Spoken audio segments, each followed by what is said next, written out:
20 வருடங்களாக வீசிங் நோயால் அவதிப்பட்டவர் சிகிச்சைக்கு முன். என் பேர் விஜயலட்சுமி. என் வீடு தாம்பரம். நான் ட்ரெயினில் வியாபாரம் பண்ணுறேன். எனக்கு 20 வருஷமாக வீசிங் ப்ராப்ளம் இருக்குது. நிறைய இடத்துல மாத்திரை மருந்து எடுத்துக்கிட்டேன், ஆனால் குணமாகல. இந்த பப்பு 5 வருஷமாக அடிக்கிறேன். ஆனால் அந்த நேரம் தான் நல்லா ஆகுது, அதுக்கப்புறம் மறுபடியும் வருது. எங்கே மாற்றி தண்ணி குடித்தாலும் எனக்கு வீசிங் ப்ராப்ளம் வந்துடும். சுடு தண்ணி தான் குடிக்கணும், சுடு தண்ணியில் தான் எல்லா வேலையும் நடக்கும்.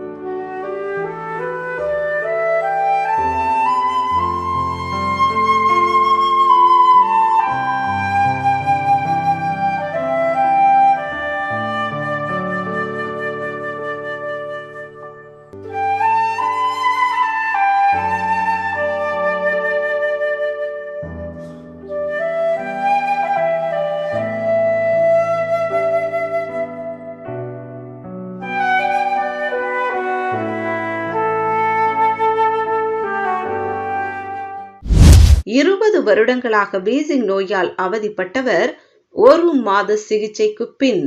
வீசிங் ஓவராக இருக்கும். ஒரு தண்ணி குடித்தாலும் மூச்சு விட முடியாது. தலைக்கு குடித்தா ஒரு பிரச்சனை. இதனால் ரொம்ப அவதிப்பட்டேன். டிவி விளம்பரத்தை பார்த்துட்டு RJR ஹாஸ்பிட்டலுக்கு வந்தேன். 1 மாதமாக சாப்பிட்றேன். இப்போ ஓரளவுக்கு பரவாயில்ல. பப்பு அடிச்சிட்டு இருந்தேன். 5 வருஷமாக பப்பு அடிக்கிறேன். அப்போவும் அந்த வீசிங் குறையில.